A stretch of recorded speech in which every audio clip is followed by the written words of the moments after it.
Hello बेटा जी। तो आज हम लोग बात कर रहे हैं व्हीटस्टोन ब्रिज की कि व्हीटस्टोन ब्रिज होता क्या है। तो basically it is the arrangement of the four register using which we can calculate the value of any unknown register. जैसे अगर मान लीजिए यहाँ पे अननोन रजिस्टर मेरे पास एस है, तो मैं व्हीटस्टोन ब्रिज की मदद से हम इस अननोन रजिस्टर एस की वैल्यू को डिटरमाइन कर सकते हैं in terms of P, Q and are.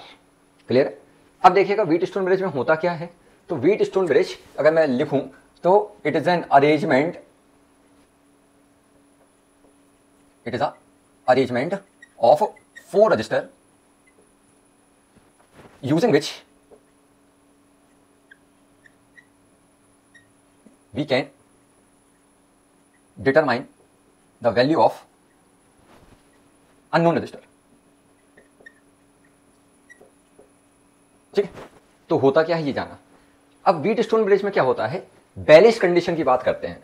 तो in the balanced condition, balance condition में क्या होगा, ये वाला जो रजिस्टर दिख रहा है जी, इसमें जाने वाला करंट क्या होगा, जीरो। तो in the balance condition the current passing through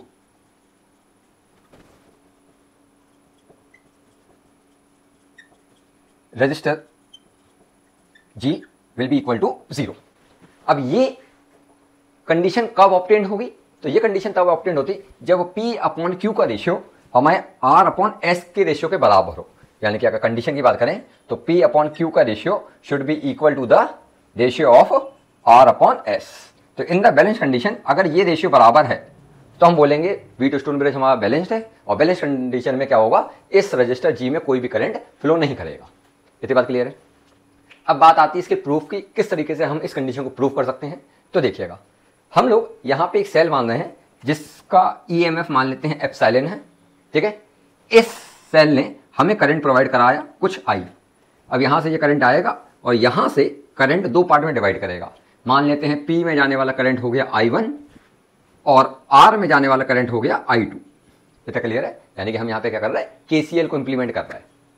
KCL क्या कहती थी, एक जंक्शन पे जितना भी करंट एंटर करेगा वो बराबर होगा जितना भी करंट हमारे उस जंक्शन को छोड़ेगा। ठीक है, तो यहां से I आया, I दो पार्ट में स्प्लिट करा, I1 और I2। यहां से I1 जाएगा। अब देखिएगा यहाँ इस पॉइंट पे जाके I1 में से कुछ करंट इसमें जाएगा, मानते हैं अभी के लिए इसमें कुछ करंट जाएगा, वो करंट मान लिया I सफिक्स में G। ठीक है, तो इसमें कितना करंट जाएगा, तो इसमें जितना करंट बाकी होगा वो जाएगा। यानी कि यहां से I1 आ रहा था, IG इसमें चला गया, तो इसमें कितना जाएगा, I1 माइनस IG। इतनी बात क्लियर है बेटा। यहां से I2 आया, यहां से IG आया, तो इस वाले में S में जो करंट जाएगा that will be I2 plus IG। तो इस तरीके से हमने करंट को KCL को इंप्लीमेंट करा। अब यहाँ से I1 माइनस IG आएगा, यहाँ से I2 प्लस IG आएगा, IG कैंसिल हो जाएगा। आ रही बात, तो यहाँ पे कितना मिलेगा, I1 प्लस I2 आएगा और I1 I2 किसके बराबर है, I के बराबर। तो वापस I करंट इस सेल में हमारा लौट आएगा। इतनी बात आ रही है। तो यहाँ पे अभी हमने क्या करा, KCL को इंप्लीमेंट करा। अब बात करते हैं इस कंडीशन को ऑब्टेन कैसे करें। तो हम लोग क्या कर रहे हैं, इस लूप में, ठीक है, इन दो लूप में हम लोग KVL लगाएंगे। KVL कैसे लगाएंगे देखिएगा। सबसे पहले एक लूप क्या होना चाहिए, क्लोज होना चाहिए। तो उस क्लोज लूप में हमें करंट का डायरेक्शन अपने तरफ से अज्यूम कर रहा है। जैसे मान लीजिए इसमें मैंने करंट का डायरेक्शन कुछ इस तरीके से अज्यूम करा। सिमिलरली इस वाले में भी मैं करंट का डायरेक्शन अभी के लिए ऐसे ही अज्यूम कर ले रहा हूं। अरे ये बात अब सुनिएगा कि अगर मैं इसमें इस वाले लूप में KVL लगाता हूं तो क्या होगा, जो डायरेक्शन हमने अज्यूम करा है उसी डायरेक्शन में अगर करंट फ्लो करेगा तो हम उसको पॉजिटिव लेंगे, और जो डायरेक्शन हमने अज्यूम करा है उसके अपोजिट डायरेक्शन में करंट फ्लो करेगा तो उसको हम नेगेटिव लेंगे। जैसे कि देखिएगा मैं इसमें लगाता हूं साइन कन्वेंशन के साथ। ठीक है, तो है ना, इन द फर्स्ट लूप, मान लीजिए इसको लूप 1 बोल दे रहे हैं and this is the second loop. First loop में अगर मैं KVL अप्लाई कर रहा हूं, ठीक है, तो इक्वेशन क्या बनेगी, हमारा जो इसमें करंट जा रहा है वो I1 और इसमें जो रजिस्टर है वो कितना है P। तो I1 मल्टीप्लाइड बाई P, क्योंकि हमने करंट का डायरेक्शन ऐसे अज्यूम करा और एक्चुअल डायरेक्शन में यही है तो उसको हम लोग लेंगे पॉजिटिव। अब क्या हुआ, यहां पे आए तो IG into G plus IG multiplied by capital G। अब देखिएगा हम करंट का डायरेक्शन ऐसे अज्यूम कर रहे हैं नीचे की तरफ और यहां पे भी करंट नीचे है तो पॉजिटिव। अब लेकिन जब हम यहां पे आए तो देखो करंट यहां पे ऐसे जा रहा है और हमारा अज्यूम करा हुआ डायरेक्शन से अपोजिट है। क्लियर है, हमारा डायरेक्शन अज्यूम करा हुआ ऐसा है और करंट वास्तव में ऐसे फ्लो कर रहा, तो यहां पे हम लोग साइन क्या लेंगे, नेगेटिव। तो ये हो जाएगा क्या, minus of I2 into R।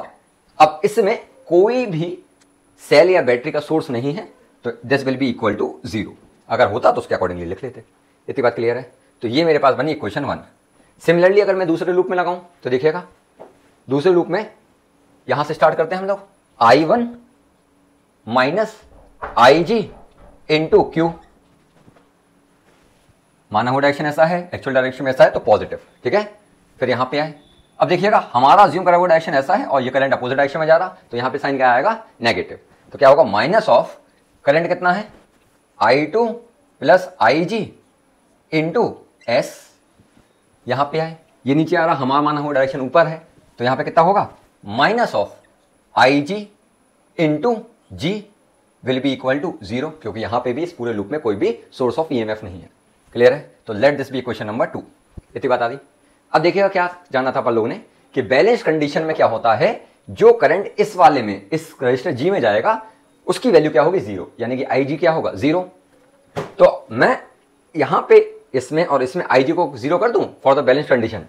आ रही है बात, क्लियर है। तो IG को अगर मैं पहले इक्वेशन में 0 करता हूं तो पहली इक्वेशन रिड्यूस हो जाएगी हमारी, I1P ये वाला टर्म 0 हो जाएगा, minus I2R will be equal to 0। इसी चीज को अगर एक्सपेंड मतलब उस तरफ ले जाएं तो I1P is equal to I2R। Let this be question number 3। Clear है बेटा।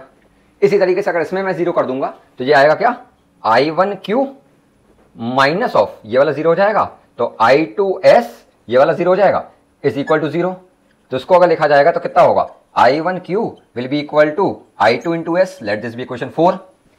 अब मैं क्या करूं, अगर इक्वेशन 3 और 4 को डिवाइड कर दूं, क्लियर है, यहां पे मैं कर रहा हूं, देखिएगा, if the equation 3 is divided by 4 तो हमारे पास जो आंसर निकल के आएगा वो क्या होगा, तो this I will cancel out. अगर ये कैंसिल आउट हो जाएंगे तो ये रेशियो क्या आ जाएगा, यहां पे लिख रहा हूं मैं, P upon Q will be equal to, ठीक है, P upon Q will be equal to क्या होगा, R अपॉन S।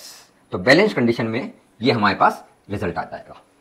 इतनी बात समझ में आई बेटा, इतना क्लियर है। तो अब यहाँ पे अगर मेरे पास P की वैल्यू है, Q की वैल्यू है, R की वैल्यू है और S अननोन रजिस्टर है, तो उसकी वैल्यू को हम लोग आसानी के साथ कैलकुलेट कर सकते हैं। आई होप आपको बात समझ में आई होगी, ठीक है। अगर बात समझ में आई हो बेटा तो please do like the video, share the video and subscribe the channel.